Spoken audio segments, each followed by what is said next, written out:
Ndugu wa Tanzania, kwa hali ilivyo katika taifa letu, nchi yetu upendo Tanzania, na matukio yanayozidi kuendelea katika taifa letu la Tanzania, na uovu ambao polisi wa Tanzania wanaendelea kutekeleza wakikitetea chama kimoja cha CCM.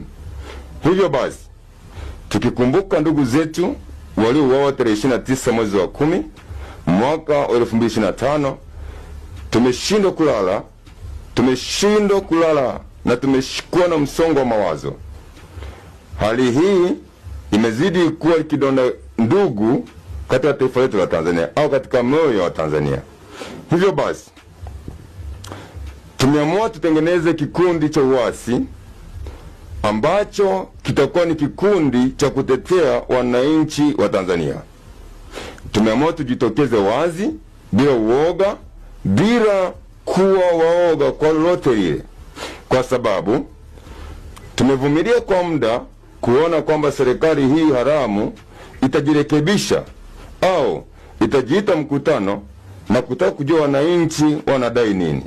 Lakini bado kila kunapokucha wamekuwa wakiwaumiza wananchi, wakitia hasira kwa mioyo ya wananchi. Polisi wamekuwa wakiwateka wananchi, polisi wamekuwa wakiwabaka dada zetu, polisi wamekuwa wakiwabaka dada zetu na kuua watu na kuwapiga watu bila sababu. Hawajajiita mkutano wakajihoji kwa mauaji waliofanya tarehe 29 mwezi wa 10. Hawajajiita mkutano wakajiuliza ama wakatafuta makosa yao, ili hali wamekuwa ni watu wa kusifiwa pale wanapofanya mauaji. Ndugu wananchi, ninaombeni kikundi hiki kinapokuja kwenu, sio kikundi cha kuangamiza wananchi, sio kikundi cha kutishia maisha ya wananchi. Ijapo polisi watakanusha habari hizi na kutuita majambazi, waahini, ila sisi tumekubali kuitwa waahini kwa sababu ya nchi yetu, kwa sababu polisi wamekuwa wakiwakamata watu na kuwapandikizia vesi vya uongo na kuwapandikizia kesi ya uahini.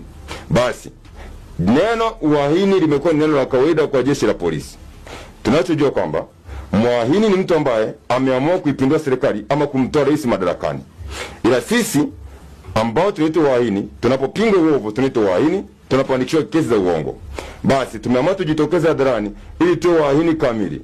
Polisi anaponiua, polisi